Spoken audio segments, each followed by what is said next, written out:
la actividad. La próxima la vamos a tener la primera semana de octubre, así que gracias por engancharse. La semana pasada también tuvimos. Bueno, la idea es que este encuentro lo comienza, lo coordina y presenta Nati, así que Nati, quedás a cargo de la actividad. Gracias a Bueno, todos por engancharse. bueno, muchas gracias. Hola a todos y todas, ¿cómo están? La verdad que venimos con esta ya tercer clase que viene concatenada, porque en la primera clase hablamos de lo que era ser un militante, sobre todo un militante progresista. En la segunda clase trabajamos cómo comunicamos, ¿sí? Cómo comunicamos ideas, cómo decimos. Y ahora vamos a hablar de las teorías que llevan esas ideas, las teorías y los pensamientos políticos y filosóficos, ¿sí? Así que la verdad que tenemos dos invitades, un invitado y una invitada que son de lujo, que la verdad que da mucho placer, así que voy a empezar, sin más ni menos, voy a empezar con Constanza. Voy a permitirme leer el currículum. Constanza Serratore, que es doctora en filosofía, profesora adjunta en filosofía contemporánea y filosofía política en la Universidad de San Martín. Desde el 2015 asesora en temas de ideas políticas a Margarita Stolbizer. Escribió innumerables artículos de filosofía, en libros desde, por ejemplo, en 2021 escribió textos sobre Foucault y Deleuze, y en 2022 publicó una sobre las instituciones, y tiene pensado trabajar uno sobre Expósito, ¿sí? Así que la verdad que tenemos a alguien bueno, que en esta materia es una experta. Ella va a hablar sobre pensamientos progresistas y los grandes rasgos de su evolución. Así que le dejo a ella y gracias por participar. Hola, buenas tardes. Bueno, muchas gracias en primer lugar a Natalia por la presentación, a Roberto por la invitación, Alfredo por haber querido, aceptado compartir este espacio conmigo, y por supuesto lo más importante, a todos los que están interesados en escuchar lo que vamos a decir. Yo no quiero ser demasiado pretenciosa. Cuando Roberto me convocó, yo pensé, bueno, ¿qué puedo aportar yo en este curso, ¿no? En estos encuentros que tienen que ver justamente con cómo formar la militancia, y en particular cómo formar una militancia progresista. Y la primera respuesta tiene que ver con lo biográfico. Digamos, yo me siento, no soy una militante en sentido clásico, pero me siento afín a todas las ideas que voy a tratar de exponer ahora. Así que en un punto lo hago desde la perspectiva biográfica. Y en otro punto, que no deja de ser biográfico, pero es más profesional, se me ocurrió que la filosofía tiene, de alguna manera, bueno, como dijo Natalia, yo me dedico a Foucault. Me dediqué muchos años a Foucault, y Foucault tiene dos conceptos claves que yo les quiero compartir a ustedes, porque me parece que pueden ser el punto de partida para entender qué tiene que ver la filosofía con estos encuentros. El primero es una frase ya muy repetida, pero que me parece que vale la pena ponerla a jugar un poco, que es el hecho de que para Foucault la filosofía era una caja de herramientas. ¿Qué significa una caja de herramientas? En primer lugar, no casarnos con determinados conceptos, sino saber utilizarlos. Lo que nosotros, o lo que yo voy a tratar de hacer hoy, es presentarles tres conceptos puntuales, que son el concepto de igualdad, el concepto de democracia y el concepto de institución, pero no para que jueguen únicamente desde el punto de vista conceptual, sino para que jueguen principalmente como herramientas de laburo, toda vez que nosotros estamos trabajando en el terreno que nos convoca, que es en el terreno de la política. Entonces, esa es mi intención. Y la segunda cuestión que me parece que Foucault nos enseña es una que ya no tiene que ver con sus primeros textos, sino algo que aparece en sus últimos textos, en el año en el que Foucault muere, en 1984, y es el concepto de ontología del presente. Parece algo muy, muy complicado, pero básicamente lo que Foucault dice es que hacer filosofía de alguna manera implica cuestionarnos críticamente en nuestro proceso histórico y a nosotros mismos, en una situación en la cual estamos imbricados, estamos enganchados unos con otros, y toda transformación del contexto implica una transformación de nosotros mismos y viceversa, ¿no? Entonces, hacer una ontología de la actualidad, que es lo que yo propongo que hagamos hoy, es una manera de pensar nuestro propio presente, tratar de ver dónde estamos parados, cuáles son los conceptos que nos sirven para pensar, ¿sí?, nuestra propia contemporaneidad, y a partir de ahí, por supuesto, ver de qué manera nosotros podemos transformar ese presente transformándonos. Y acá entonces quiero entrar en el primero de los conceptos, que es el concepto de igualdad, porque me parece que tiene que ver con esta conceptualización que nosotros venimos trayendo. Hace un tiempo largo, Roberto, ya no me acuerdo cuántos años, nosotros escribimos un artículo que está en su momento más alto, creo, que se llama La equidad no es igualdad, ¿verdad?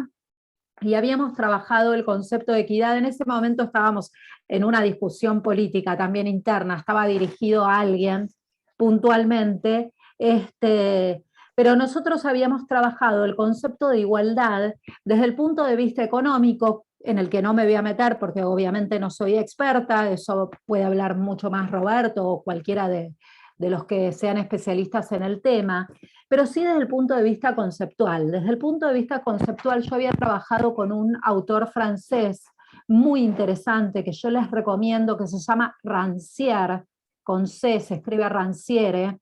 Es un pensador que ha dado muchísimo desde el punto de vista político y también desde el punto de vista pedagógico, a quien le interese. Rancière supone que la igualdad debe ser entendida desde el punto de vista de la emancipación. ¿Qué quiere decir esto? Cuando Rancière elabora el concepto de la política, él dice, para entender la política tenemos que pensar en dos conceptos fundamentales. El concepto de política más relacionado con el concepto de la policía, esto es, con el control, con el normativismo, con el positivismo, ¿sí?, que de alguna manera ordena y estructura las sociedades, pero hay otra manera de comprender la política en sentido igualitario que viene de la mano del concepto de la emancipación. ¿Emancipación por qué? Emancipación básicamente porque la política desde el punto de vista de la igualdad está pensada para Rancière, exacto, está pensada para Rancière como aquella posibilidad de darle voz no a quienes hablamos todo el tiempo, sino de darle voz a quienes no tienen voz. Él estaba pensando, y lo dice explícitamente, a las minorías negras, a las mujeres, a las minorías, a los pobres, a los pueblos, él llama como buen francés tercermundistas, etc. Entonces, una primera conceptualización de la igualdad debe ser pensada no exclusivamente desde una mirada, si uno quiere, más individualista, ¿sí?, sino poniendo el foco en que la igualdad es un concepto que nos pone en relación con otros, ¿sí?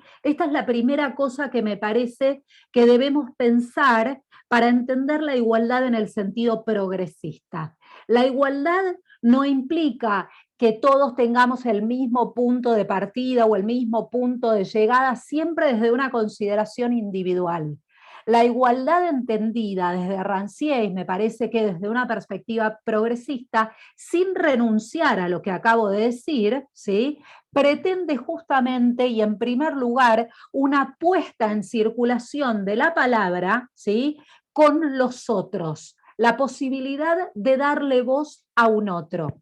Hay una filósofa francesa que a mí me gusta muchísimo, muchísimo, que se llama Simone Weil, ¿sí? Simone Weil tiene textos alucinantes, es una mujer que ha tenido una vida tremenda, tremenda, murió muy joven, muy, muy joven, antes de llegar a los 35 años, y tiene una frase que me parece alucinante y creo que a nosotros nos va a resonar por la historia de nuestro propio país, ¿no? Simone Weil dice, donde hay una necesidad, ¿sí?, hay una obligación, ¿sí?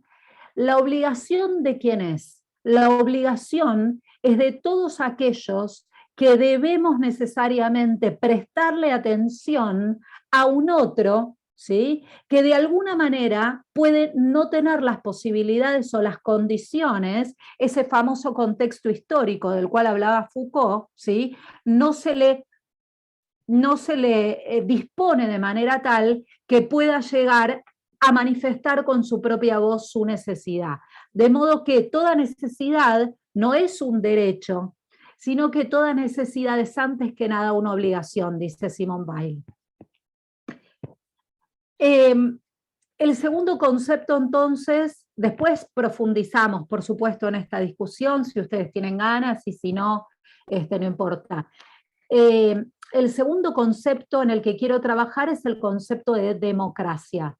El concepto de democracia creo que es uno de los más importantes a problematizar hoy día, problematizar en el sentido positivo, ¿no?, en el sentido de ponerlo como problema y como objeto de reflexión filosófica, crítica, etcétera, etcétera. En primer lugar, porque nosotros tenemos que decir que la modernidad se ha dado una democracia que es muy diferente a lo que nosotros entendemos por modernidad desde la antigüedad. Pensemos el concepto de democracia en la antigüedad, ¿sí?, y pensemos lo que era la democracia para los griegos, que era esa democracia que se daba en ese estado asambleario al que participaban solamente un grupo selecto, ¿sí?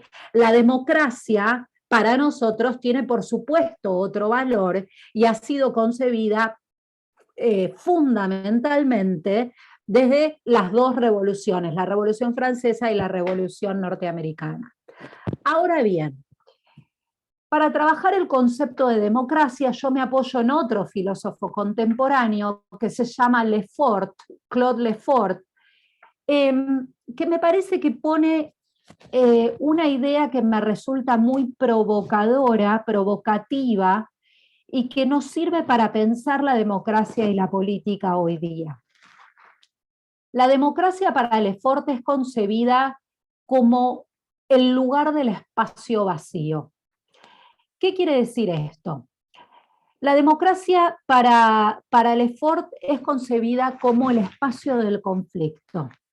Lejos de aquellas conceptualizaciones que tienen un origen en, algunos van a entender lo que estoy diciendo, que tienen su origen en Carl Schmitt, por ejemplo, y que posteriormente llegan a nuestro país con mucha fuerza a través de Laclau o a través de Chantal Mouffe, y que parten de una noción de base que tiene que ver con la clásica distinción entre el amigo y el enemigo, ¿sí?, donde esa es la distinción fundamental de la política. Lo que Lefort sostiene, y esto tiene una tradición, lo que Lefort sostiene es que la política es en sí conflicto. Pero conflicto no significa la distinción entre el amigo y el enemigo. Conflicto significa el reconocimiento de la existencia en el marco democrático de la diferencia de posiciones, de la diferencia de intereses, que no necesariamente caen, ¿sí?, en el ámbito o en el terreno polémico de la lucha, del enfrentamiento, de la eliminación, ¿sí? La formulación del enemigo es la formulación de una estrategia para su eliminación, para su borramiento o por lo menos para su neutralización. Lefort, y yo estoy convencida de esto, y me parece que esta es una idea progresista, Lefort está convencido que en una democracia deben convivir necesariamente y conflictualmente los diferentes intereses. ¿De qué manera conviven? De manera polémica, ¿sí?, pero no de manera violenta. Allí donde el marco de la polémica excede la política, se le va de las manos, podríamos decir, a la democracia, entonces cae en el terreno de la violencia, cae en el terreno de la sumisión de uno respecto del otro, en el terreno de la obediencia, en cualquier terreno, diría Foucault, pero no en el terreno de las políticas, ¿sí? Un poco lo que decía Nicolás Caputo en el encuentro pasado, ¿no? La política entendida como ese entramado, ¿sí? Como ese entramado conflictual en el cual todos de alguna manera ejercitamos algún modo de poder. Y lo interesante de esta conceptualización, me parece, del poder y de la política, es la idea de la reversibilidad. Saber que hoy estamos en una posición y mañana podemos estar en otra. Eso es muy interesante, especialmente para el ejercicio de la democracia.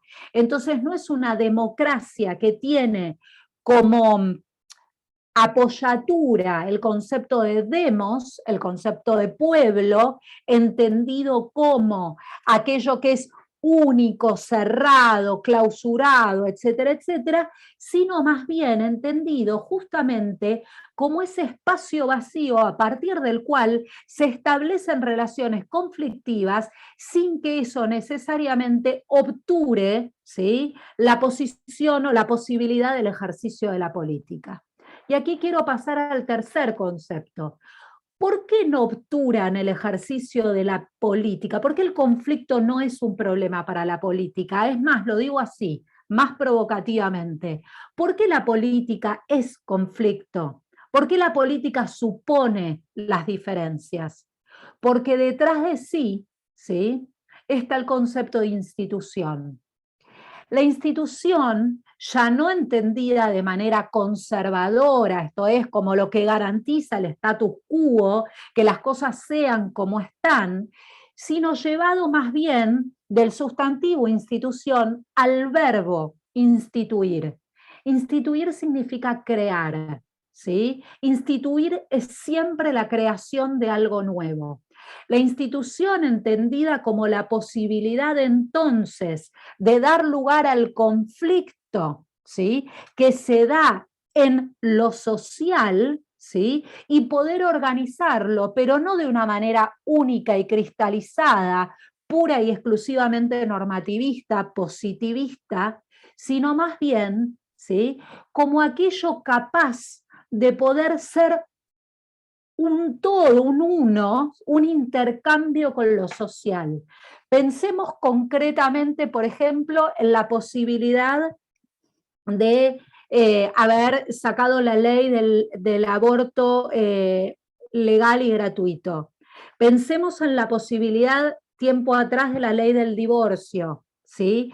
Son todas leyes que han manifestado que las instituciones también pueden, ¿sí?, necesariamente hacer un eco de aquello que ocurre de manera conflictual en lo social. De este modo, la institución no puede o no debería ser pensada, y esto creo que nos cabe a todos desde el punto de vista político, partidario, porque el partido es una institución, ¿sí? La institución generalmente está identificada con el concepto de Estado, ¿no?, con ese Estado, esa entelequia lejana, etcétera, etcétera. Sin embargo, la familia es una institución, la escuela es una institución, el partido político es una institución, y lo importante de cada institución, ¿sí?, es su capacidad creativa. Hay una autora, digo para que no nos quedemos solamente con varones, hay una autora que seguramente muchos conocen, que se llama Hannah Arendt. Hannah Arendt tiene una conceptualización muy hermosa del concepto de institución. Para Hannah Arendt, la política es nuestro segundo nacimiento. Hannah Arendt dice, nosotros nacemos biológicamente, ¿sí?, en el momento del parto, y allí la primera institución, esto es la primera creación, el momento, ¿sí?, en el que creamos vida, pero la vida más importante es la vida a partir de la cual nosotros ingresamos otra vez en lo que decía Lefort, en la heteronomía, en el in-between, el estar con otros. la manera en la cual nosotros ingresamos en la política a partir del lenguaje, de esto, del intercambio. Política para Arendt es ese intercambio que se escribe con mayúscula y con minúscula. Este nacimiento nuestro se da en una historia con mayúscula, que es una historia de aquellos que nos preceden, que es la historia de nuestro país, por ejemplo, la historia de nuestro continente, la historia de nuestros héroes, la historia, etcétera. Pero también es las historias, y en plural, ¿sí?, con minúscula, que es la manera en la cual, a partir de nuestro segundo nacimiento, nosotros nos entramamos, ¿sí?, con la gran historia. Perdón, Nuestra vida, ya estamos. nuestra vida, para ser entonces una vida política, debe ser una vida anclada, ¿sí?, en el terreno de esa gran historia. Y para cerrar, Natalia, me acuerdo de memoria una frase preciosa de Hannah Arendt que dice, discutiendo con Heidegger, ¿no? Que dice, aunque hemos de morir, no hemos venido a esta vida para eso. Entonces la convocatoria que me parece que puede hacer la filosofía como caja de herramientas es justamente la que tiene que ver con qué hacemos nosotros, qué decimos, ¿sí?, con nuestra vida desde el momento en el que biológicamente nacimos hasta en el momento en el que biológicamente morimos. ¿Qué hacemos con esa vida? Me parece que interrogarnos desde un punto de vista del ethos, ¿sí?, sobre esto, es lo más progresista, ¿sí?, que nosotros podemos de alguna manera realizar desde el punto de vista conceptual. Muy rápidamente, millones de gracias. Bueno, impresionante. La verdad que impresionante. Me quedé con algunas cosas que ya después podemos ampliar. Bueno, me toca continuar con la presentación. La verdad que tenemos un lujazo también, que es presentar a Alfredo Lazzaretti, también más conocido como Pájaro. Es contador, especialista en administración financiera. Desde el 2017 es el rector de la Universidad de Mar del Plata. Desde el 2015 también es profesor adjunto en las asignaturas de Organización y Administración Financiera de Estado y Economía Social. Por otro lado, fue diputado provincial por el Partido Socialista en el Frente Amplio del 2011 al 2015. Entre los años 2004 y 2006 cumplió funciones como subsecretario de Administración Financiera de la Universidad Nacional de La Plata. En el ámbito partidario, en los años 91 y 2003, cumplió funciones como secretario internacional de la Juventud del Partido Socialista Popular, vicepresidente de la Unión Internacional de Juventudes Socialistas, jefe de asesores del diputado nacional Giustinani, y en el ámbito universitario, entre otras acciones partidarias también, en el ámbito universitario, entre el 84 y el 88, ocupó cargos de presidente de Centro de Estudiantes, consejero académico, consejero superior de la Facultad de Ciencias Económicas y Sociales de la Universidad de Mar del Plata. La verdad que, además de este gran currículum que tiene el Pájaro, a mí me gusta presentarlo como un militante todoterreno, porque creo que eso es lo que más lo caracteriza al Pájaro. Así que bueno, te dejo todo tuyo. Bueno, muchas gracias, Natalia. ¿Cómo les va? Buenas tardes a todas, a todos. Un gusto saludarlos. Agradecer a los amigos del IGEM por esta invitación, que inviten un socialista a vuestra escuela de formación política, así que le agradezco a Julia, como presidenta del IGEM de la provincia de Buenos Aires, a Roberto, y también veo ahí entre algunas de las caras muchos amigos con los que hemos compartido muchas jornadas de trabajo en común, de campañas electorales. Ahí lo veo Omar, un abrazo Omar. Así que realmente es un gusto acompañarlos, y bueno, y en primer lugar me parece que es oportuno felicitarlos por la iniciativa.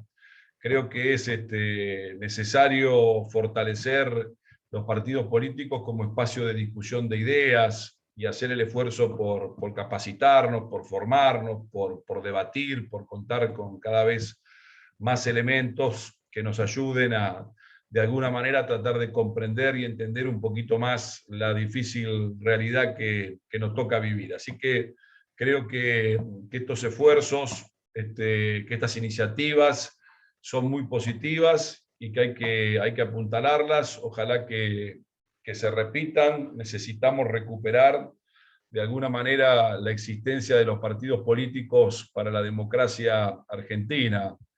Creo que la disgregación de los partidos políticos, su no existencia, el verlos convertidos en pequeños grupúsculos de poder o grupos que se interrelacionan en el mejor de los casos entre ciudades y entre provincias, pero carentes de una orgánica funcional, de una capacidad de realizar una propuesta integral para el país, realmente es una situación muy complicada para nuestra democracia, porque nos obliga a elegir individuos con distintas iniciativas, sin ninguna certeza de dónde van a terminar en el caso de llegar al poder. Las personas sueltas, solas, son muy manipulables, todos tenemos muchas debilidades y es muy difícil hacer frente a las tensiones que genera el ejercicio del poder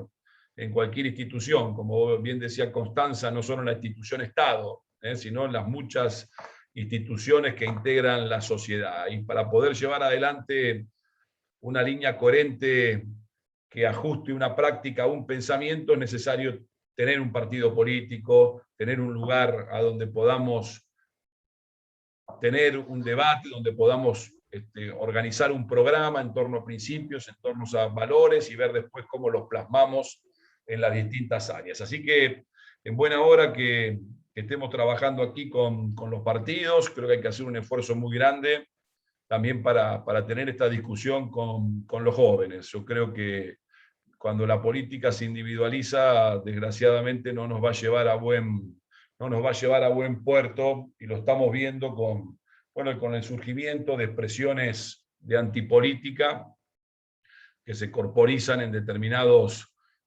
personajes que cuentan con el apoyo de intereses económicos a los cuales les conviene llevar adelante este tipo de iniciativas.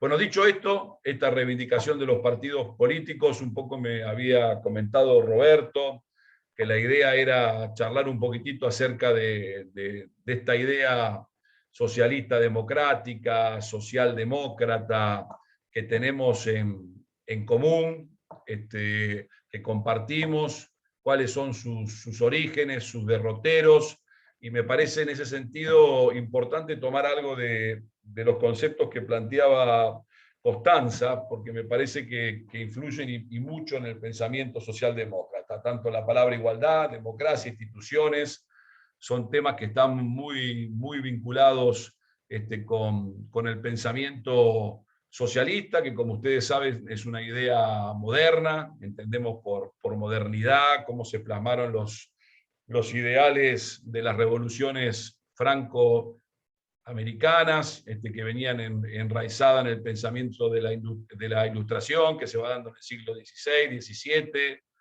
que además van acompañadas en lo económico por el nacimiento de este nuevo sistema de acumulación, que es el capitalismo, que genera una expansión y un cambio en los modos de producción, que a su vez genera un proceso de urbanización en las principales potencias económicas en todo el siglo XIX, y que esto va generando el caldo de cultivo para que vayan surgiendo ideas que estén relacionadas con esta nueva realidad socioeconómica, en la cual traten de compensar de alguna manera la enorme desigualdad de medios que existían en esas sociedades. Buscar la manera de compensar la diferente relación de poder entre el capital y el trabajo, buscar la manera de dar respuestas a necesidades básicas de la población, que en ese momento en modo alguno las brindaba el Estado. En aquel momento el Estado era lo que se llamaba el Estado gendarme, solamente defensa exterior, seguridad interior, administración de una justicia elemental y una pequeña administración o burocracia estatal que en algunos casos contara con algún tema social como puede ser la educación pública, como fue el caso en Argentina, pero en esos momentos era un Estado que no proveía salud, que no proveía seguros de desempleo, que no proveía en modo alguno seguro de vejez, y entonces el movimiento obrero, esos trabajadores comienzan a organizarse en primer lugar para pujar por la distribución de la riqueza, y luego buscan formas de cómo hacerlo. Nacen los sindicatos, nace el movimiento cooperativo como una manera de atender a las necesidades de manera conjunta, de alimentación, de salud, de vivienda, de educación, y de alguna manera empiezan a conformarse los partidos socialistas, que también son partidos que recogen esta idea de un programa que ofrecer a la sociedad, de una serie de planteos que ofrecer a la sociedad para realizar una transformación social. Es un partido claramente programático, no es un partido que surja de un movimiento histórico, sino que es un partido que busca representar claramente a un sector social y con una idea. Y aquí es donde también, en el derrotero de la conformación del ideario socialista, que tiene mucha presencia, por supuesto, en los países de Europa Central, de Europa Occidental, empieza a haber una relación que nace conflictiva entre la democracia y estos ideales del socialismo. Comienza a haber sectores radicalizados dentro del pensamiento socialista, que está inspirado, por supuesto, en las ideas de Marx y de Engels, que creen que la democracia, tal como se la conoce en ese momento, es una democracia burguesa, limitadas a las élites, que son las que participan en el Parlamento, y que el proletariado tiene que buscar otras formas de expresión política, de otras instituciones, en muchos casos inspirado en el ejemplo que pudo ver Marx, que fue la Comuna de París de 1871. Entonces, hay allí una creciente discusión. Esto hay que sumarle que al mismo tiempo se estaba dando una lucha por la ampliación del sufragio. En ese momento se la llamaba la lucha por el sufragio universal, aunque ahora, si lo miramos desde esta época, sabíamos que era medio universal, porque era solamente para los hombres, pero que se peleaba por ese sufragio universal, y entonces la llegada de los representantes populares a las legislaturas o a los parlamentos que hubieran sido electos a través de ese mecanismo, generaron una inspiración muy fuerte en el movimiento obrero de que era a través de las instituciones, y ahí tomo el otro concepto que planteaba Constanza, que podía lograrse la transformación de la sociedad, y no por una vía revolucionaria que desconociera todo lo que existe. Esa discusión, que es muy interesante, no solo se daba en la lejana Europa o en la Europa central. Yo quiero comentarles que aquí en Argentina el Partido Socialista, liderado por Juan B. Justo, surge en el año 1896, y es un partido que nace y que forma parte de las discusiones del movimiento socialista internacional en ese tiempo. Hay representantes del Partido Socialista que viajan a Europa, se trata de contagiar a las organizaciones obreras incipientes en Chile y Uruguay, o sea que en nuestro país no es una idea que nace descolgada o muy lejana en el tiempo de esos debates, sino que es una idea que se da contemporáneamente, y esas discusiones nos influyen de manera determinante. Y entonces ese derrotero acerca de revolución o participación en los órganos legislativos, bueno, por supuesto que a partir de la Revolución Rusa, como todos saben, genera una división tajante en todas las organizaciones socialistas que existían en ese momento, a partir de las cuales se crean, a través de divisiones, los partidos comunistas, que siguen el ejemplo del modelo del partido único, de la representación soviética, que descreen de la democracia como forma de transformación. Y por otro lado quedan los partidos socialistas que creen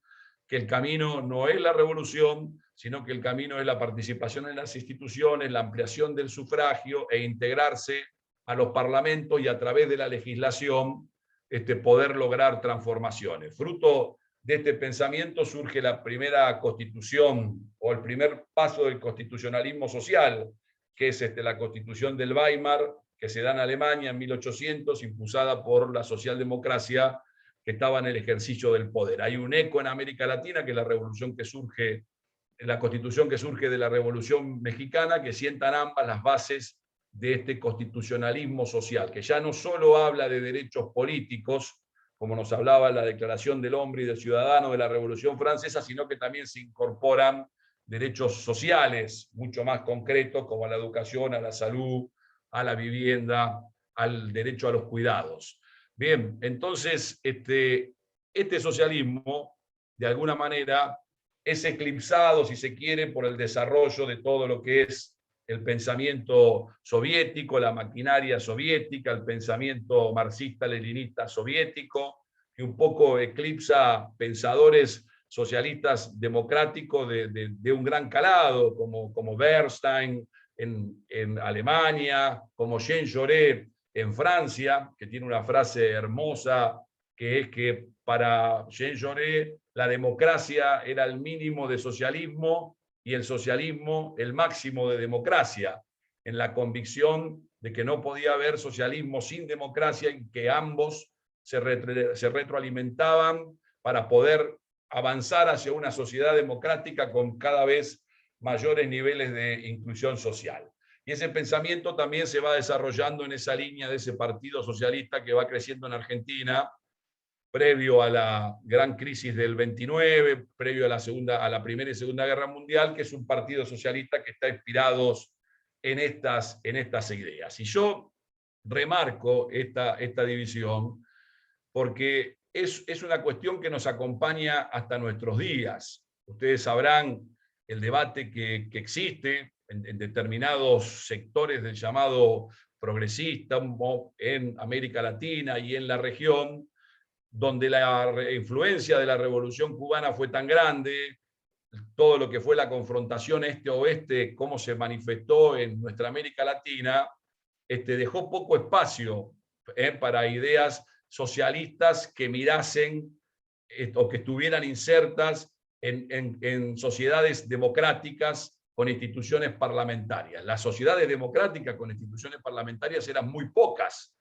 incluso en la posguerra. Empezaron a crecer de manera muy importante a partir de lo que fue la democratización del sur de Europa, la democratización de América Latina en los 80 y por supuesto a partir de la caída del muro de Berlín, donde se da una explosión de regímenes democráticos en un montón de países. Pero en ese momento, hay que analizarlo, las instituciones democráticas eran muy pocos y las izquierdas latinoamericanas están un poco embelesadas con mecanismos de asunción del poder a través de la lucha armada, y el pensamiento socialdemócrata fue un pensamiento que quedó de alguna manera, si se quiere, muy restringido, muy opacado, hasta que empezó a darse estos procesos de democratización en la región, que son durante los años 80, que ponen en valor el concepto de la democracia. Y aquí las fuerzas de izquierda que creen que la democracia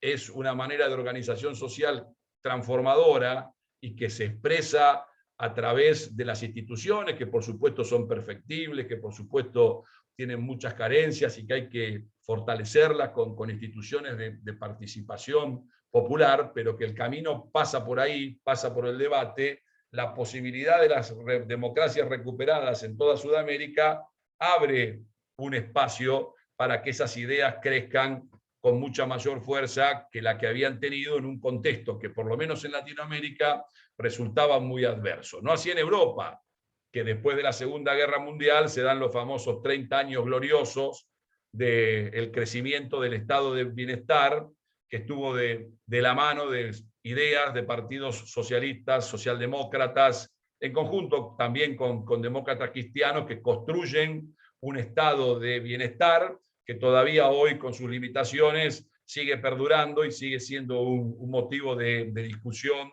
y de debate político. Entonces, esos partidos de Europa Central, en primer lugar, contribuyen a expandir la democracia a Europa del Sur.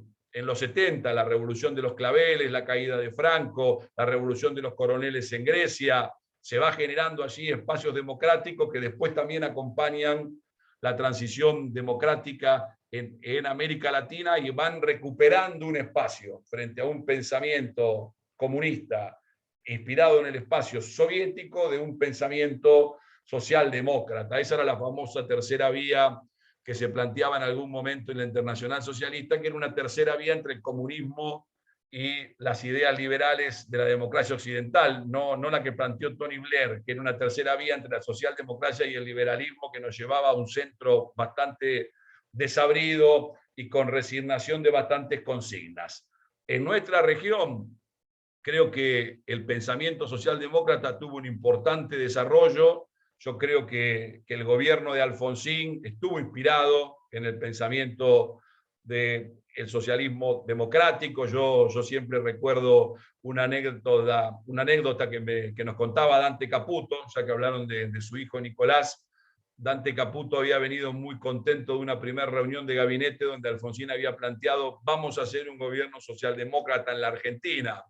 Y Dante Caputo siempre fue uno de esos pensadores que transitó por ese camino. Y por supuesto referentes de los partidos socialistas que seguían con esa tradición, y en el caso nuestro la enorme posibilidad de primero gobernar una ciudad tan importante como Rosario y después una provincia tan central y neurálgica en Argentina como es Santa Fe, para ver cómo llevamos a la práctica esas ideas en los distintos campos.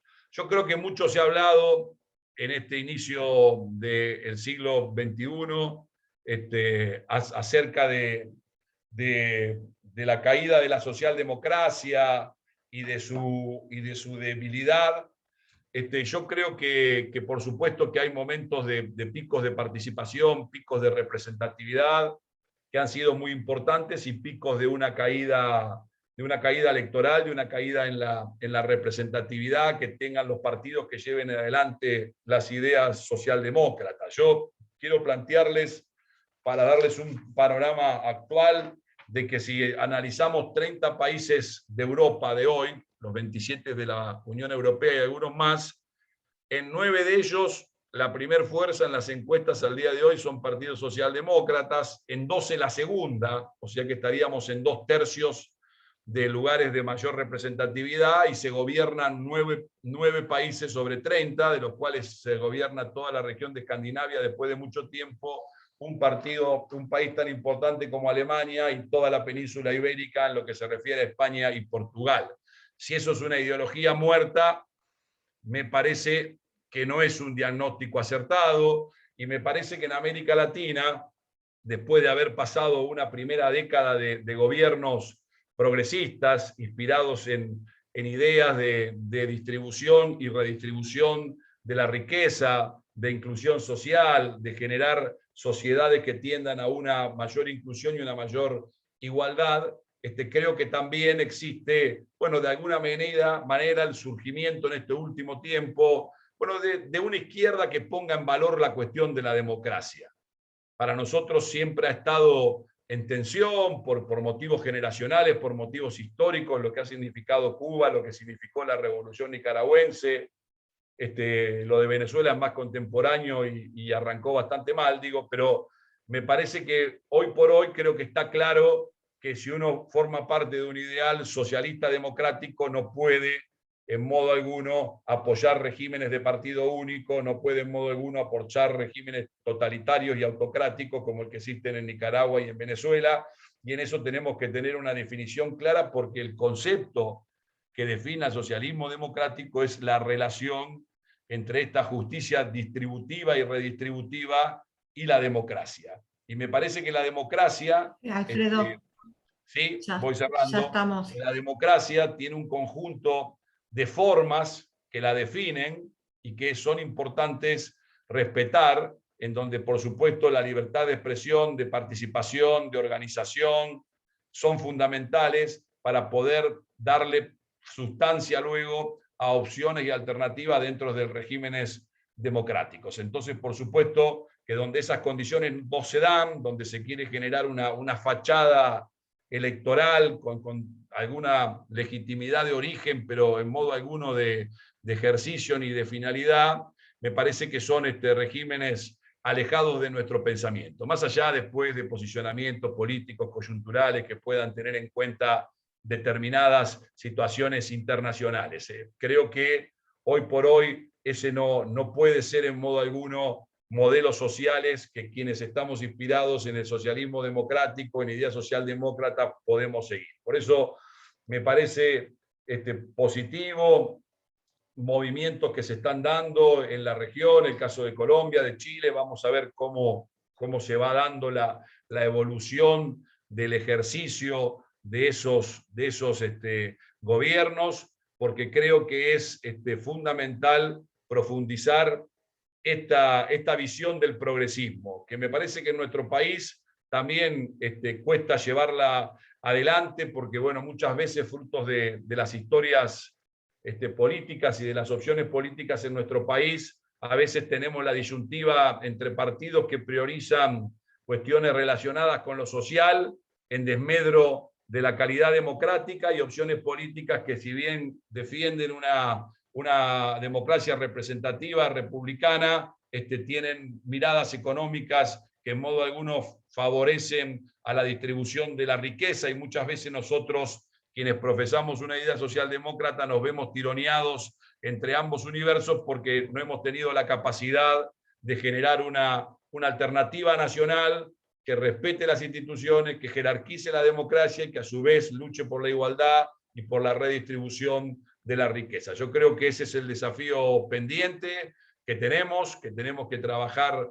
en ese sentido, muchas veces en condiciones bastante áridas, bastante complejas, pero creo yo que hay que seguir señalando de que es posible realizar una transformación social profunda, de fondo, con inclusión, con salud, con educación, con vivienda, con un nivel de vida para todos los sectores, y a su vez convivir en una sociedad con libertad, con democracia, con libertad de prensa y con la mayor pluralidad posible. Ese camino existe, no es un camino utópico, y me parece que quienes pensamos en el socialismo democrático debemos hacer el esfuerzo de fortalecerlo como alternativa política. Hasta aquí llegamos.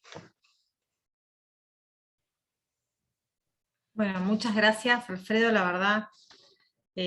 Los dos expositores, nada, sin palabras. A mí, no sé, ustedes me han dejado más preguntas que certezas, porque la verdad que frente a los últimos acontecimientos que hemos tenido, la verdad que es para discutir ampliamente. No sé si alguien quiere preguntar, que alguien quiere, o empezamos la ronda. Escriban las preguntas o algo para aportar.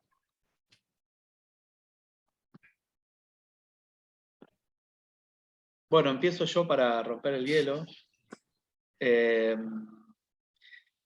La pregunta es sobre la actualidad y obviamente de una visión. Alfredo hizo yo sabía que iba a ser un gran análisis histórico y de las ideas socialdemócratas, por eso lo invitamos, y la verdad que hizo un recorrido brillante. ¿Cómo ves hoy, Alfredo, te diría en el Cono Sur, ese pensamiento socialdemócrata, ¿no? Si estás, digamos, yo veo todavía tenemos en el ámbito de las ideas de izquierda una discusión entre la democracia representativa y la democracia participativa, ¿no? Que hay una tensión en cuestionar muchas veces las democracias representativas o el grado de consolidación y en muchos casos de cuestionamiento de un sector de la izquierda de las democracias representativas. Bueno, quizás el pensamiento de Chávez o esos modelos cuestionaban. Por otro lado, se caracterizó como populismos, tanto de izquierda como de derecha, y hubo algún pensador francés que mencionó que el populismo no hay que verlo como fuera de los modelos democráticos, sino como una expresión más de algún modelo democrático. ¿Cómo se para ahí la socialdemocracia, ¿no? ¿Cómo se para el pensamiento socialdemócrata en Argentina, en Chile, en Uruguay, que que tenemos partidos socialistas, si se quiere, similares en presencia, en historias, un pensamiento socialdemócrata. ¿Cómo ves ahí esa situación? Y en Argentina, ¿no?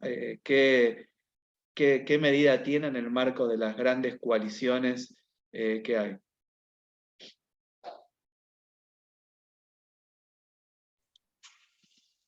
Bueno, intento darte alguna mirada. Yo te diría que si tenemos una perspectiva regional, yo creo que la izquierda ha avanzado mucho y ha aprendido mucho de las experiencias de gobiernos de las primeras décadas del siglo XXI. Yo recuerdo cuando uno empezó la militancia en los 80, en los 90, imaginar una América Latina que tuviese gobiernos progresistas o con una mirada de izquierda, parecía una fantasía absolutamente lejana y sin embargo, fruto de la vigencia del sistema democrático, se consolidó. Se consolidó, por supuesto, con las particularidades que tiene cada nación, con las particularidades que tiene cada sociedad, cada estado, en la región latinoamericana. Yo creo que en Uruguay han sido excelentes los gobiernos frente amplistas, más allá de distintos discursos que puedan tener sectores de una izquierda más dura que integra el Frente Amplio. Objetivamente su gestión es una gestión inspirada en valores del socialismo democrático, una gestión que ha respetado el funcionamiento de las instituciones de la democracia en Uruguay y a su vez ha generado políticas de inclusión, de reducción de la pobreza, de reducción de la desigualdad, de fortalecimiento de servicios que cubran derechos de educación, de salud, de poder llegar y garantizar la mayor cantidad de servicios públicos a todos los habitantes del país, aunque parezca mentira, el Frente Amplio fue responsable de llevar la red eléctrica al interior del Uruguay, donde había lugares donde eso no estaba. Entonces creo que en ese caso hoy hay un Frente Amplio que ejerce una oposición democrática en un Uruguay que además, me parece a mí, como característica que yo quisiera subrayar, es que es un país que ha fortalecido la democracia representativa con la democracia participativa. Es un país donde el referéndum es una institución y a través del referéndum se evitó durante los 90 la privatización de muchas empresas públicas, que si no de otra manera iban a sucumbir al capital extranjero, como ocurrió en muchos otros países de la región, por supuesto en el nuestro, ¿no es cierto? Y hoy sigue estando vigente. Han pasado un referéndum recién para promover la anulación de una serie de artículos de esta ley ómnibus que presentó el gobierno ni bien asumió, y casi se revierte esa legislación. ¿Por qué subrayo eso? Porque es importante convocar a la gente no solo a elegir nombres, no solo a elegir entre personas, porque desgraciadamente, dado el vaciamiento de los partidos políticos, estamos votando por Acho, por B, por Pedro y José, por María o por Juana, y no por ideas, y entonces ya llevamos casi 40 años de democracia y el único referéndum que se hizo en Argentina lo impulsó Alfonsín con el tema del Beagle. ¿Cuántos otros temas podrían haber discutido democráticamente la sociedad argentina? Porque cuando uno convoca este tipo de democracias participativas, sea la consulta popular, el referéndum, se generan debates en la sociedad en torno a ideas y no de personas, que enriquecen y consolidan los procesos democráticos. Yo creo que eso, en el caso de Uruguay, ha sido muy, muy positivo. En el caso de Chile, creo que la experiencia de la concertación que se agotó, pero que se agotó luego de haber transformado una realidad económica de una manera muy positiva, en el sentido también, vuelvo a lo mismo, de reducción de la pobreza, de inclusión social, que por supuesto tuvo como traba el corsé que dejó la derecha, que fue la Constitución. Desgraciadamente, pese a las grandes movilizaciones populares que dieron origen al proceso constitucional o que lo empujaron, algo que venía muy demorado, bueno, fue un proceso, como charlábamos hoy en off, que da cuenta también del poder que la tiene la derecha en Chile, porque logra incluir que la constitución que votan los constituyentes debe ser refrendada con el voto popular, cosa que no pasó en ningún otro proceso constituyente de la región. En el caso nuestro, la reforma del 94, elegimos los convencionales votaron la constitución, punto y aparte. En el caso de Chile no, y me parece que todas las ideas radicales que fueron creciendo al compás del nacimiento de una nueva izquierda en Chile, con otra perspectiva, la fueron radicalizando y alejando del conjunto de la sociedad chilena, y yo creo que eso explica en alguna medida el resultado del rechazo y abre un desafío para tratar de avanzar en una reforma posible, En nuestro país, por supuesto, tenemos un partido de una impronta muy fuerte, como es el Partido Peronista, con sus particularidades, que es un partido que tiene, bueno, yo creo que tiene una característica ideológica que todos conocemos, ser cercana a una ideología, yo diría, a una ideología movimentista, y en su seno coexisten distintas ideas que puede pasar a una versión neoliberal como la de Menem o a una versión neokeynesiana como la del kirchnerismo. Y estamos siempre hablando de peronismo, y cuando tenemos algún problema lo primero que hacer es decir que somos peronistas, porque por sobre todas las cosas somos peronistas. Entonces Menem era peronista, menemista, después peronista, kirchnerista, después peronista, porque se aferran, bueno, a una cultura popular que por supuesto está enraizada, porque la gente tiene presente de que la mayor redistribución de la riqueza se dio durante los gobiernos justicialistas. Eso también es objetivo. Bien, pese a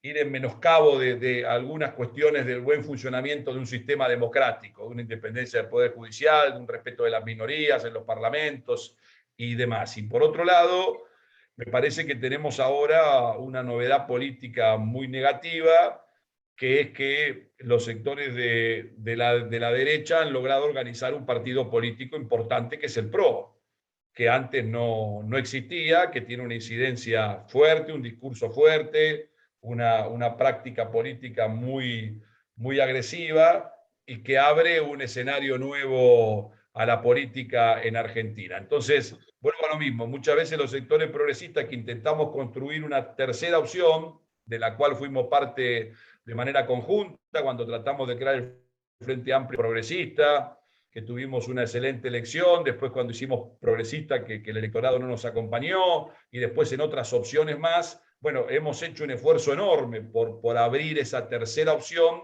y desgraciadamente no obtuvimos el respaldo popular. Yo creo que hay que esperar, hay que ver cómo evoluciona el escenario electoral en el próximo tiempo, y ver cómo podemos sacar a la Argentina de esta discusión entre dos, de esta grieta, que yo creo que es un negocio para los extremos, que no nos lleva absolutamente a ningún lugar, y que lo que para mí es mucho más preocupante es que está aislando a la política de la gente.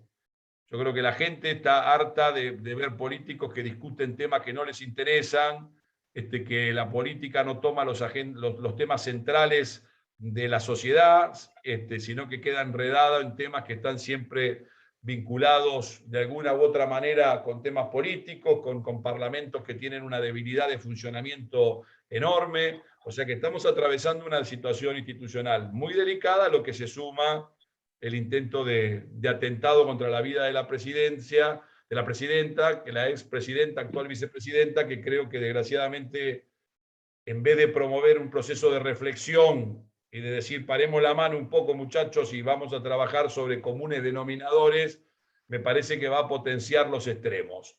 Pero bueno, creo que en eso también las voces racionales de la política tienen que hacer un esfuerzo por tratar de recuperar una agenda de construcción de diálogos y de comunes denominadores. Es fácil hacer política sobre lo que nos divide. Lo difícil es hacer política sobre lo que tenemos en común y construir mayorías en torno a eso.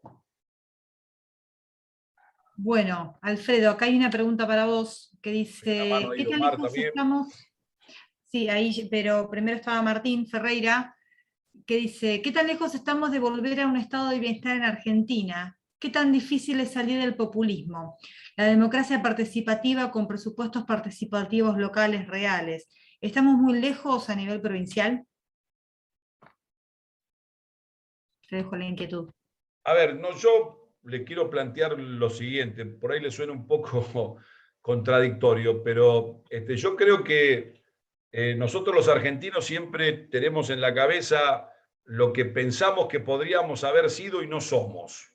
¿Sí? Que está bien tener un pensamiento de superación, pero a veces no valoramos lo mucho que tenemos en Argentina. En Argentina realmente hay en alguna medida un estado de bienestar en funcionamiento, con sus limitaciones, pero esto existe. Si uno compara los sistemas de salud, por ejemplo, existe medicina privada, pero en Argentina tiene mucho espacio la medicina social, me refiero a las obras sociales, y la medicina que da el sector público, que en la pandemia se puso de manifiesto que no es menor.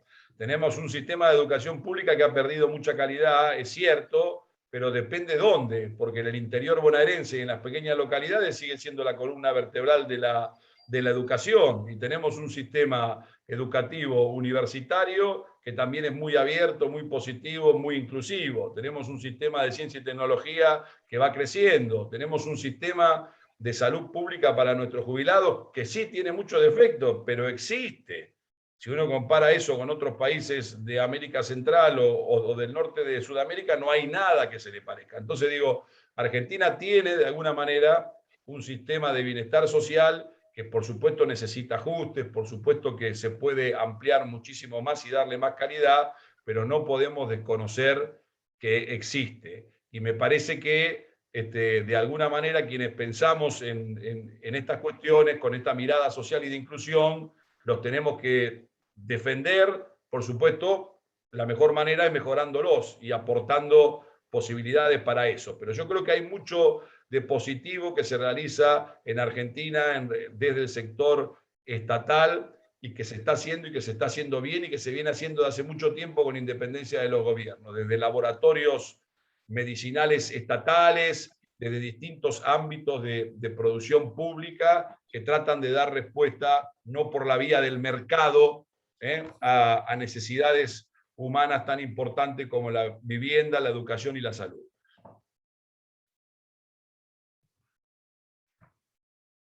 Bueno, ahí me pidió la palabra Omar, y antes de Omar, acá bueno, había algunas frases, bueno, felicitando a ambos expositores, ahora lo vamos a leer, pero bueno, le quería dar la palabra a Omar, que quería hacer una pregunta. Hola, buenas tardes, felicitaciones Constanza y Pájaro, la verdad que excelente exposición, un gusto escucharlos. Dos preguntitas, si me permiten. Una tiene que ver con el funcionamiento del Estado. Me parece que las fuerzas progresistas tenemos que atrevernos a ubicar como una prioridad en la agenda que viene, poner en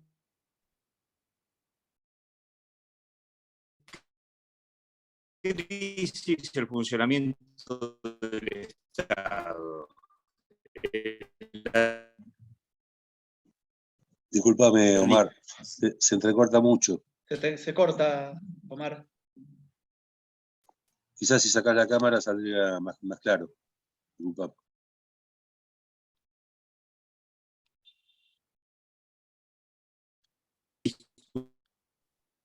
A ver, si no, mientras por ahí, mientras reactiva Omar la señal. Sobre el funcionamiento del Estado. Tenemos un... No, Se te corta, Omar. Estado, muchas veces agotamos, debe tener el Estado. Nosotros... ¿Ahora se escucha? Se te corta. Hola, hola, ¿me escuchan? Ahí sí. Ahora sí, ahora sí. Ahora sí. Cámara. Hola, hola, ¿me escuchan? Avancen nomás.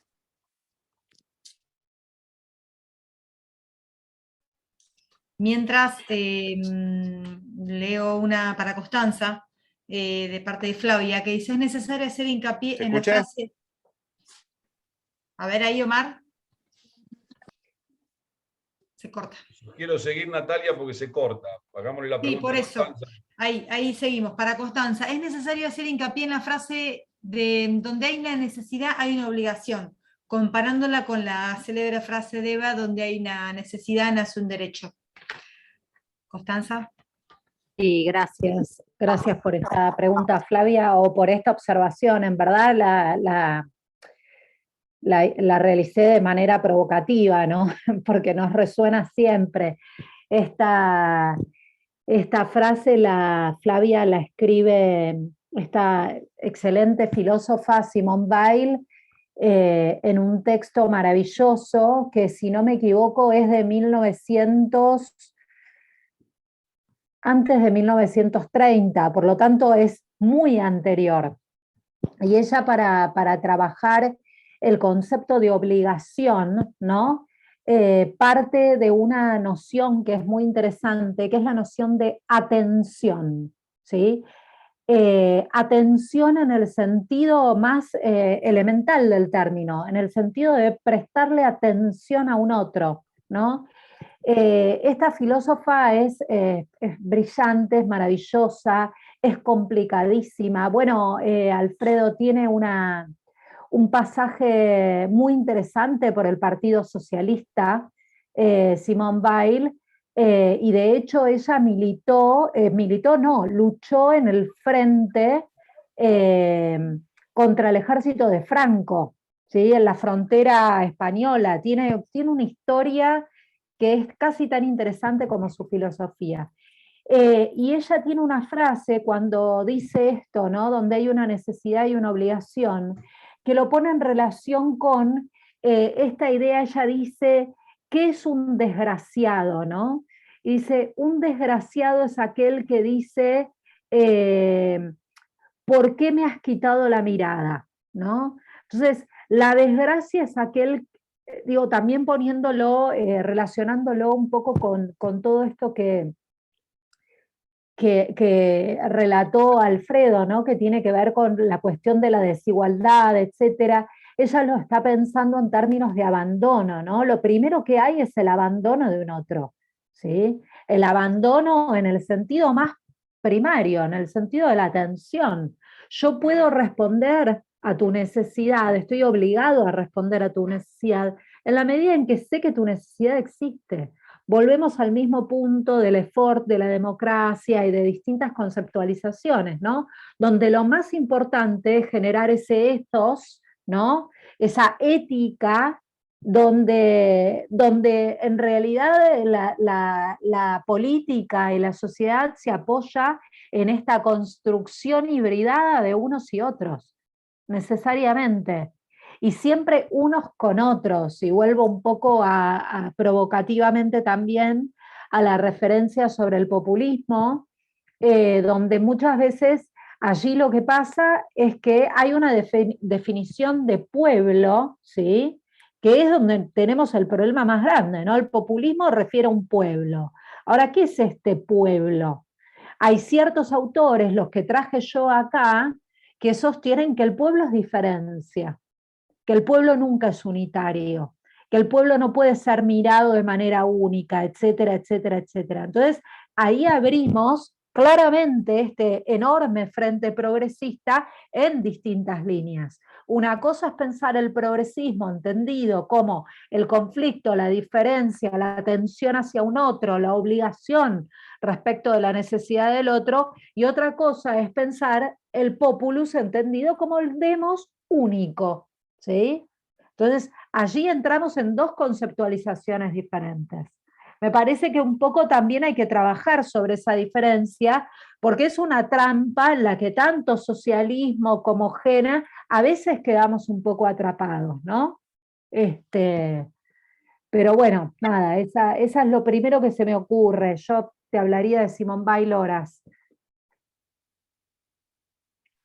Está Andrea, también, que quiere hacer una pregunta. Hola, ¿qué tal? Buenas tardes. Soy Andrea de Tandil. La pregunta es para Constanza. Nosotros estamos hablando de democracia y hay algunos autores que están planteando la muerte de la democracia y la muerte de la política, y están planteando algo nuevo que es la infocracia o la datocracia, que es cómo se vuelven a generar estas relaciones de lo que es la verdad o no a través de los datos, y cómo a través de la fake news se va destruyendo un poco lo que es el relato racional, y que el hombre podría volver a caer un poco en la inmadurez, según lo planteaba Kant, ¿no? En esto, y a partir de ahí se destruye todo esto como lo tenemos conocido. Todas las nuevas generaciones donde lo que sale en las redes sociales es verdad, ni siquiera se ponen a investigar y lo dan como algo hecho, dificulta el sistema tal y cual como lo tenemos concebido nosotros, los de las generaciones anteriores. Entonces, por ahí como militantes, y en esto de la construcción de nuevo, de cómo generamos política con estos sujetos, a partir de esto que se está planteando, ¿no? en el mundo. No sé si fui clara en la pregunta.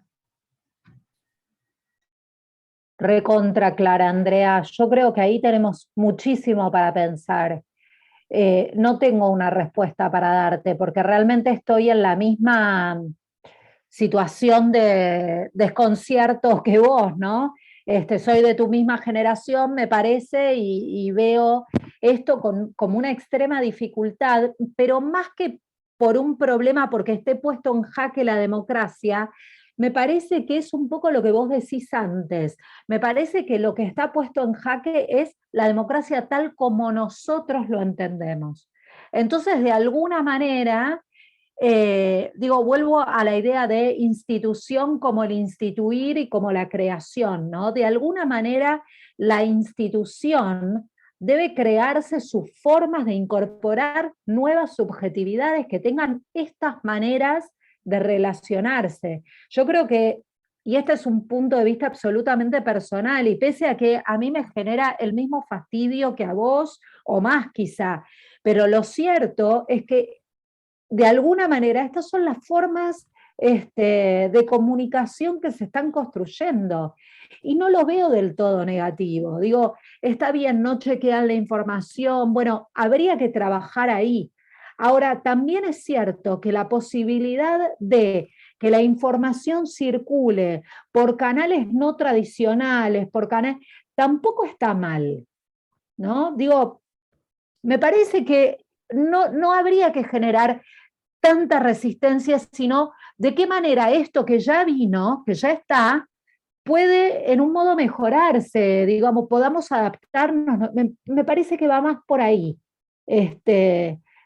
Insisto, y lo digo desde el total desconocimiento, o sea, no sé si está Eva acá entre los, ahora, pero para subir una story la llamo a Eva, porque yo no lo sé hacer, o sea, soy un queso, entiendo perfectamente lo que vos decís y me genera el mismo desconcierto. Ahora, me parece que es algo contra lo que no nos conviene luchar. Bien, en principio les leo la pregunta a Omar, y de todas maneras Alfredo tiene que retirarse cerca de las 8, así que antes de que por ahí empecemos a debatir o a discutir, quería agradecerle profundamente a Alfredo la presentación, y la verdad que como siempre es un placer escucharlo y que esté acompañándonos en esta clase. Quiero leer la pregunta de Omar, que está con problemas de conectividad, y que intentaba consultarles si aquellos que creemos en el rol fundamental del Estado para garantizar el ejercicio de los derechos, no debemos atrevernos a poner en discusión su funcionamiento tan ineficiente y darnos una propuesta transformadora para ponerlo al servicio de la sociedad y relegitimar su rol. No sé si vos, Alfredo, antes de irte querés decir algo.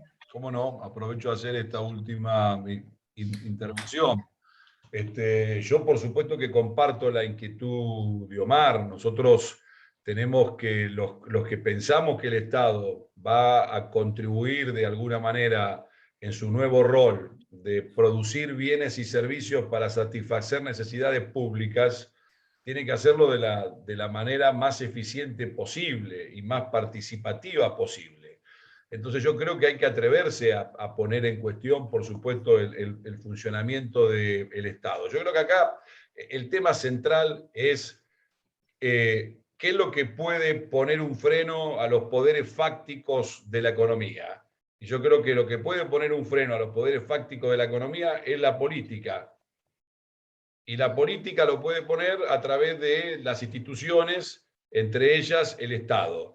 Quizás no haciendo cosas como Estado, sino promoviendo regulaciones que limiten esos poderes fácticos o que encaucen las fuerzas productivas de tal manera que eviten concentraciones económicas que terminen condicionando el funcionamiento social y el funcionamiento político y se haga abuso sobre los derechos de los consumidores en muchísimas cosas. Entonces, nosotros necesitamos un Estado que sea ágil, un Estado que, por supuesto, no delegue su rol, a mi modesto entender, en áreas de educación, en áreas de salud, que en áreas de ciencia, tecnología e investigación, que promueva fuertemente la posibilidad de que los servicios alcancen a todos los ciudadanos y que tenga una capacidad de regulación muy importante, porque muchas veces cuando hablamos del concepto de soberanía, muchas veces pensamos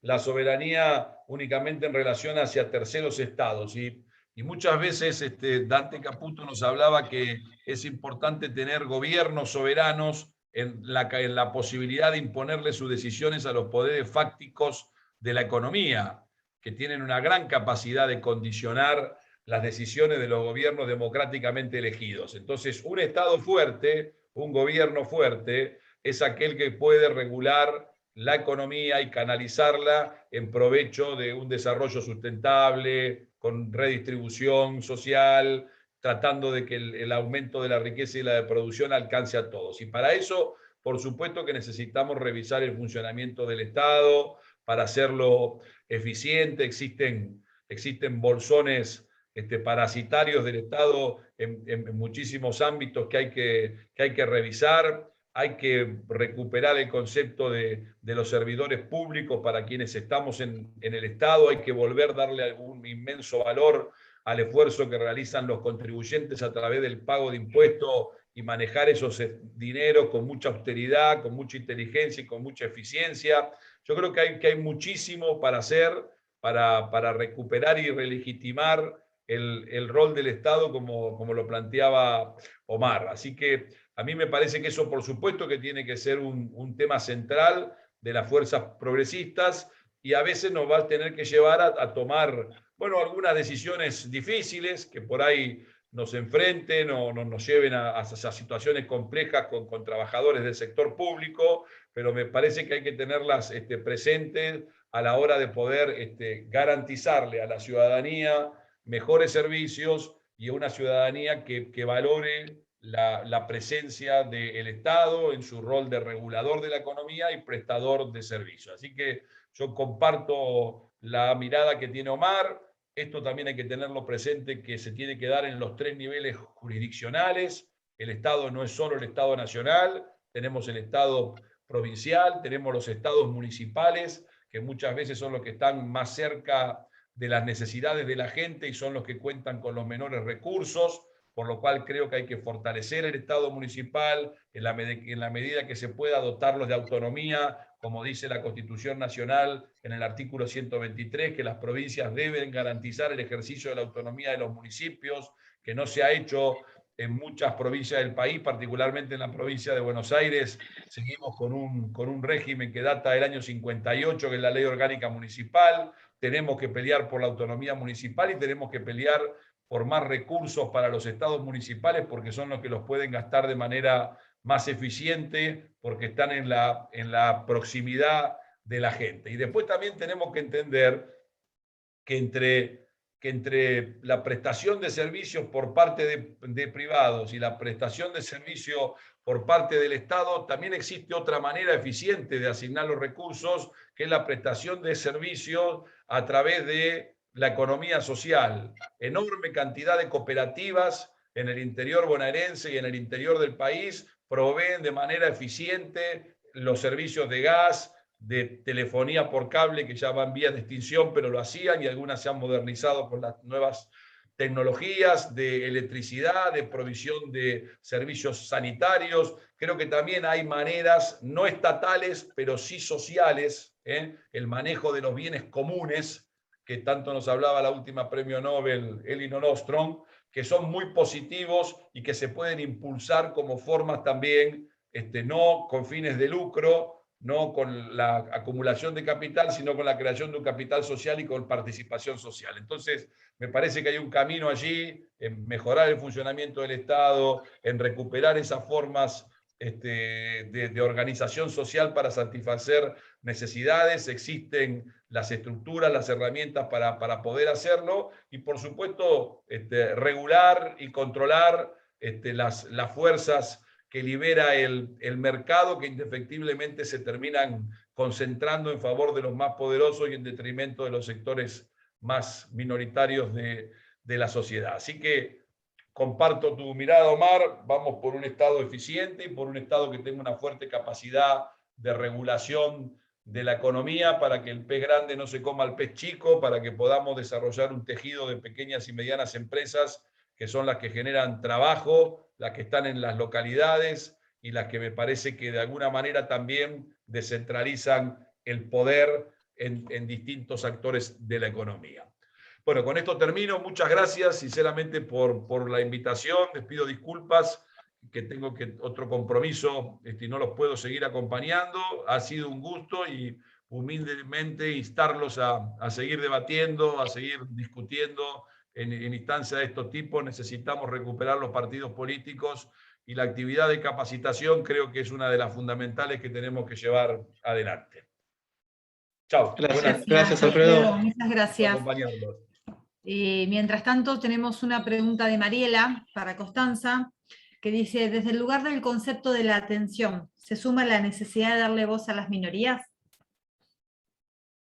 Sí, por supuesto, se lo había contestado ahí en el chat. Sí, por supuesto, Simone Weil no va a hablar de minorías, a ella le gusta la figura del desgraciado. Para ella el desgraciado por excelencia, el prototipo de desgraciado es Cristo, a quien hasta el Padre ha sacrificado, ¿no? Y dice que justamente es aquel que se pregunta ¿por qué hasta vos me abandonaste, ¿no? Esa figura que ella la piensa alrededor de la figura del desgraciado, me parece que es lo que nosotros podríamos entender como los sin voz. Una figura semejante utiliza Hannah Arendt en Los orígenes del totalitarismo, un texto maravilloso, cuando habla de los apátridas, que son todas estas figuras. Ustedes piensen que tanto Simone Weil como Hannah Arendt son escritoras que escriben entre guerras, ¿no? Por lo tanto, para ellas la figura de los sin voz se representa, por ejemplo, como aquel que nace en un estado y después pierde su nacionalidad y no pertenece a ningún lado.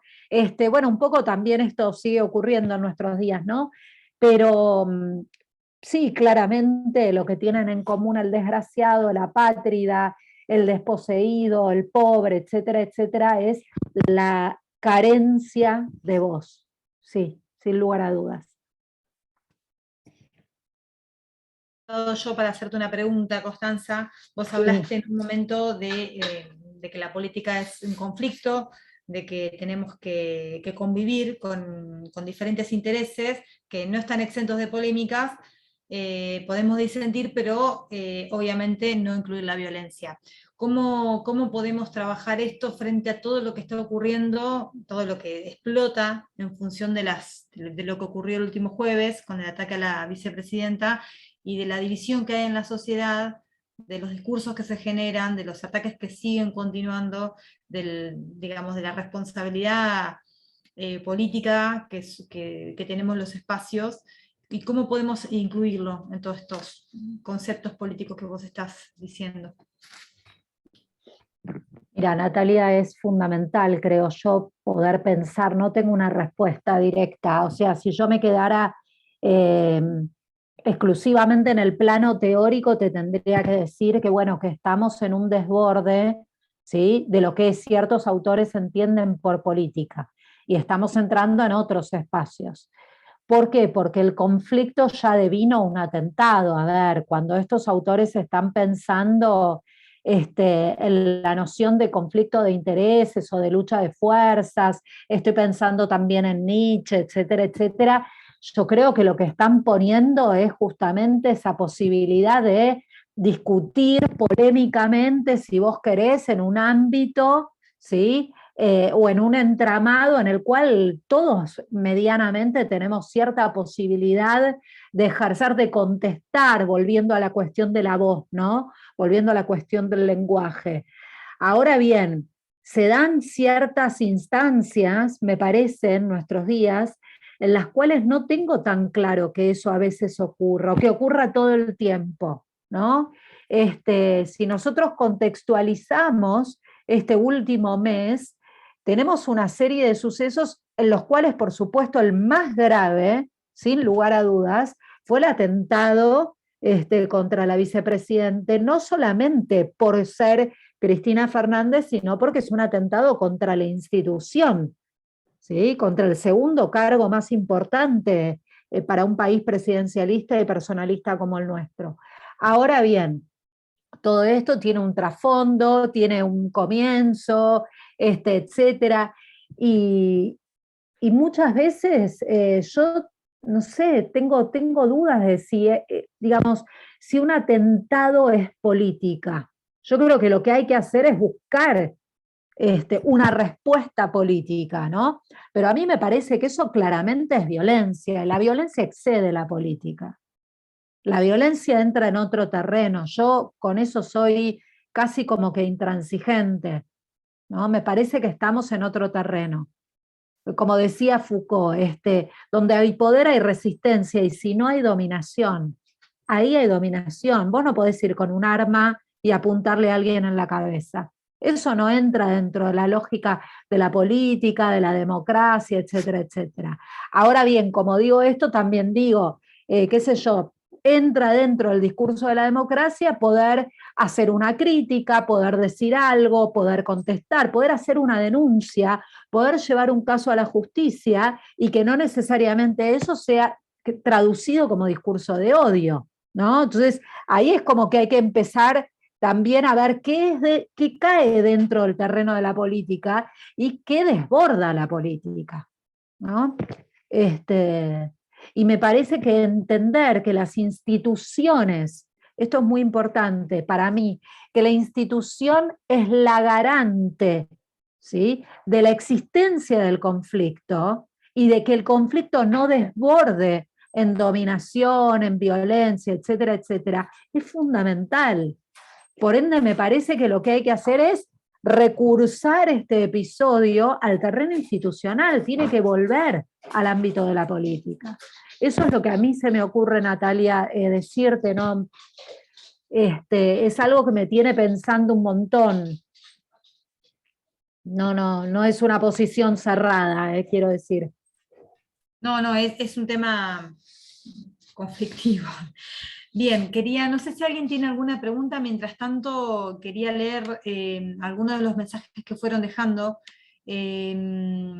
Redistribuir la riqueza paulatinamente sin medidas violentas. Economía social en Mendoza estos días se está regulando, eso lo decía María Mercedes. Después, por ejemplo, Ludueña muy bien eligiendo los expositores. Darío, Sigmund Bauman, en Vidas desperdiciadas, establece el mismo conflicto de apátrida desde la perspectiva de este siglo. Horacio dice, en la vuelta al funcionamiento de los partidos políticos, ¿no creen que una parte de la responsabilidad es de la justicia electoral, que permite que 3 o 4 dirigentes se adueñen de un sello y manejen el partido a su antojo, armando listas de dirigentes que van a obedecer las ideas o delirio de 3 o 4? No sé si alguien quiere, Constanza, ¿querés opinar al respecto? Constanza, te puedo hacer una pregunta, porque esto de la violencia que no es política, sí, yo reconozco que es como una herramienta totalitaria, pero digamos que muchos años de la historia que hemos vivido desde hace siglos, la política fue violencia y se generó a partir de la violencia. Léase Hitler, léase Mussolini. Entonces me cuesta correr a la violencia. Obvio que en la democracia no es válida, pero en cierta forma, como Foucault que dice que todo está atravesado por redes de poder, la violencia también circula, me parece, como parte de la política. Menos a la vista, más a la vista, pero está, ¿o no? No sé, mi pregunta. Sí, Mónica, vos tenés razón. Si uno mira la historia, ¿no? Yo acá lo que propuse fue una manera de conceptualizar la política determinada que tiene ciertas características. Desde estas características, desde este marco teórico que yo presenté, me parece que es difícil enmarcar a Hitler, por ejemplo, ¿no? Entonces, no es que Hitler no haga política, sino que no lo está haciendo en el sentido en el que nosotros lo estamos trabajando ahora. Y vos, si no me equivoco, hiciste una pregunta que está en el chat, en la cual vos sos psicóloga, Mónica. Estudié psicología, me falta un año, pero sí se nota.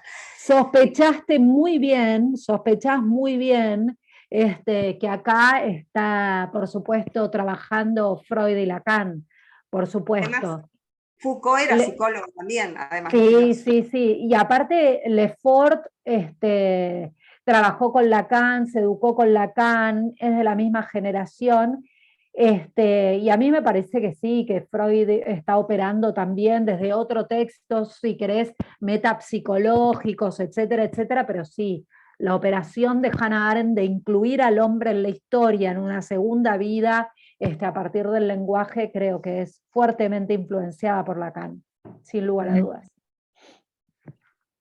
No, Natalia, no me animo a contestar esta pregunta.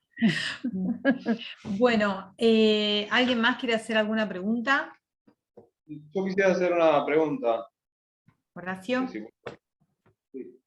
Yo lo que quería preguntar si en la Argentina, después de tantos años de democracia, y no digo que esté mal por todo lo dicho tanto por Constanza como Lazzaretti, pero si puede existir la posibilidad de otra forma de gobierno adaptada a la Argentina, porque la Argentina evidentemente tenemos una idiosincrasia que es indomable, porque de ninguna de las formas podemos terminar de estar bien, teniendo en cuenta el país que tenemos, con los recursos y la capacidad humana que tiene la Argentina, ¿no?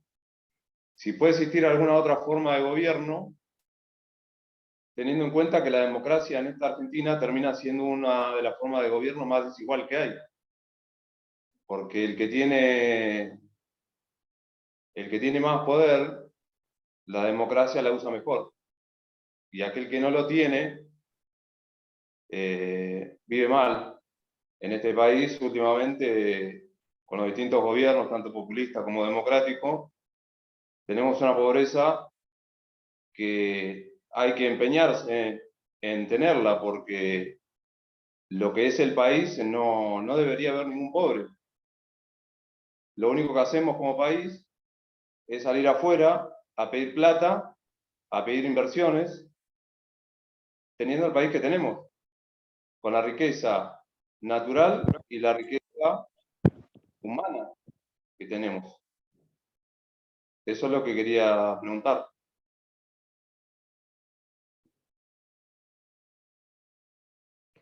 Yo contesto, pero creo que esto lo podría contestar cualquiera, ¿no? A mí me parece que no tenemos que renunciar a la democracia, de ninguna manera, que la democracia es tremendamente perfectible, que el diagnóstico que vos haces, yo lo comparto, hablar de un 40% de pobreza realmente es escalofriante, que de ese 40%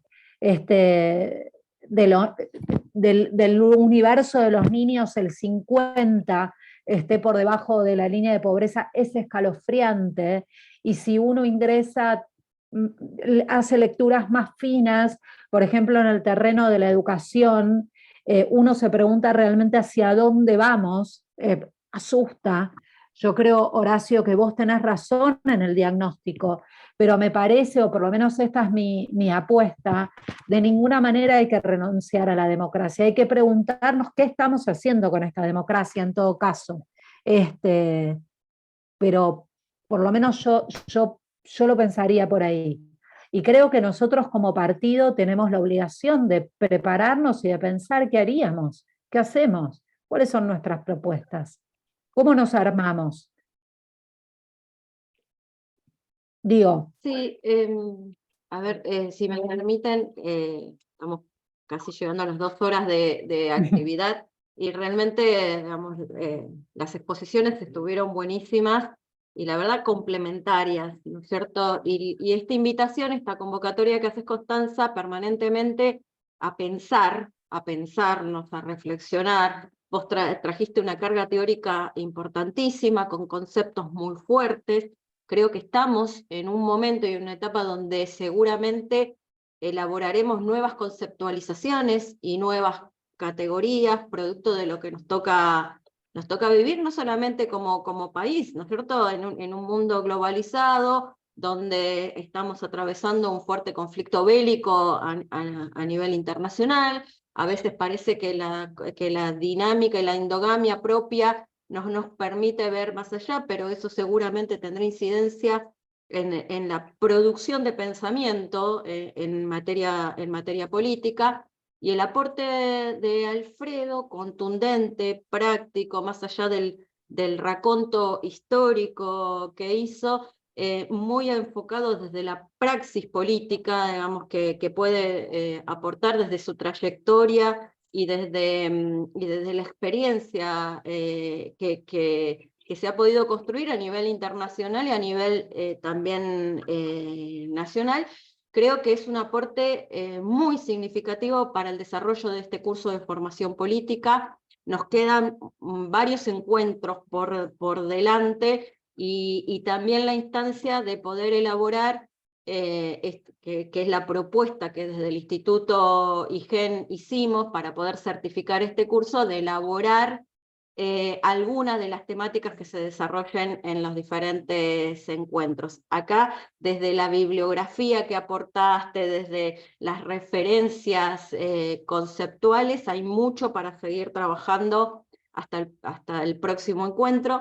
Desde el aporte de Alfredo, lo mismo. Y la verdad que estamos transitando las últimas semanas, fundamentalmente los últimos días, en momentos muy movilizantes que nos convocan a que podamos repensar. Y me gustó algo que dijiste hace poquito, que es que tenemos que recuperar la posibilidad de expresarnos, la posibilidad de discutir y de debatir política sin que eso sea entendido como un discurso de odio o como una agresión. La verdad que es muy difícil, y eso lo podemos verificar no solamente en la política en general, sino en cada ámbito donde tenemos posibilidades de participar. El ser humano es un ser político. Cada decisión y cada intervención que llevamos adelante, no solamente en el ámbito político partidario, sino también en las instituciones, en los lugares donde decidimos, hasta el ejercicio propio de la docencia, de la formación, es una decisión política, ¿no es cierto? Bueno, creo que es importante todo lo que aquí hemos trabajado. Debemos reelaborarlo, trabajarlo nuevamente y poder enfocarlo también en aquellas cuestiones que, bien decías recién, la reivindicación de la democracia, digamos, es oportuna en este momento, pero también es cierto que todavía tenemos grandes deudas y que debemos ver cómo enfocamos nuestro trabajo para poder saldar esas deudas. Y esto, digamos, también desde el punto de vista de la provincia de Buenos Aires, es importante que podamos también enfocarlo allí, ¿no? A las grandes problemáticas que tiene nuestra provincia. Por ejemplo, bueno, Alfredo ya se fue, pero bueno, Alfredo hizo referencia a la Intendencia de Rosario, a la provincia de Santa Fe, como una construcción que se fue hilvanando y fue creciendo. Y en el caso de la provincia de Buenos Aires, nosotros acá nos referenciamos en muchas ocasiones en Mar del Plata con los gobiernos socialistas y el aporte que el gobierno socialista ha hecho en esta ciudad, y sin embargo no ha sido una construcción política que se haya hilvanado y haya crecido, y de hecho, digamos, tenemos una provincia con varias décadas de gobierno peronista, que creo yo que también es una de las razones por las cuales también el proyecto político bonaerense nos ha dejado estos déficits estructurales tan grandes, ¿no es cierto? Así que de acá nos llevamos mucho, pero mucho material para trabajar, y la verdad te agradezco muchísimo. Bueno, Alfredo también, Alfredo lo veo mañana, lo cruzo mañana acá en Mar del, pero la verdad que fue valiosísimo el aporte de ambos. Nos quedan, no sé, algunas preguntas más, no sé si las leemos, porque ya son 8:20 y no sé los expositores, si no las dejamos para que las contesten en otro momento, ¿les parece? Si querés, si no, elegí una única y que cierre Coti. Si Una querés, sola para... por ahí, Tenés ahí a Carlos, Carlitos Castilla, Carlos, que sacó que él no, porque la pregunta es de Flavia, y Flavia ya preguntó, por ahí le damos la palabra a Carlos. Bueno, no, en realidad era más para la presencia del pájaro, de la Cereti, pero de todas maneras, ahora con la palabra de Julia me dio no sé qué guardarme lo que quería comentar. En realidad el social progresismo en la Argentina, que incluye a partidos como el GEN, que por supuesto el socialismo, gran parte del radicalismo, tendría que ser todo, pero bueno, no ha logrado a nivel país ser representante de las mayorías. O sea, ese es uno de los detalles y problemas serios que tenemos los progresistas en el camino que estamos llevando hace tiempo, pero que no hemos logrado todavía insertarnos como corresponde en la sociedad. O sea, tenemos una sociedad muy agrietada, con muchos problemas, pero no es de siempre. Sin embargo, nosotros no hemos logrado, más allá de algunas intervenciones electorales, con algún resultado más o menos positivo en el Frente Progresista, acá en el Frente Amplio, digo, en la provincia de Buenos Aires, pero en realidad el progresismo y el socialismo, como lo decía Remo, trabaja mucho, pero en la Argentina no ha avanzado mucho, excluyendo Santa Fe, donde sí ha sido una buena intervención, y no del socialismo solo, sino el socialismo apoyado con gran parte del radicalismo y con el GEN, por ejemplo, ha hecho sí unas gestiones importantísimas, con bienestar para la gente, con progreso para la provincia, con buena administración, en salud es un ejemplo, pero sin embargo hemos llegado a la situación actual donde la gestión se agotó, algunos problemas hemos tenido, o sea, que alguna deficiencia hemos tenido que no hemos podido ni siquiera mantener en Santa Fe. Santa Fe ganó el justicialismo en la provincia, y en la ciudad de Rosario, la más importante, ganó un brazo de ese frente progresista, pero ya no el socialismo. Por eso quería mencionarlo con la presencia de la Cereti. Pero bueno, era un poco eso. Creo que nos quedan muchas cosas pendientes a los progresistas, muchas cosas pendientes. Deberemos aprender, estudiar mucho y ver cuál es el mejor camino para llegar a realmente poder ser transformadores, llegar al poder para ser transformadores de la sociedad. Nada más. Bueno, muchas gracias, Carlos. Bueno, muchísimas gracias a todos y todas por participar. Los esperamos en el próximo encuentro, que ya les vamos a estar recordando para que no se olviden. Y bueno, muchas gracias, Constanza. Espectacular bueno, igual después seguro te escriba, porque me quedan algunas cosas por charlar. Muchas gracias a todos y nos vemos la próxima. Gracias a todos, gracias Coti. Gracias. Adeu, gracias Robert. Gracias. Saludos a todos.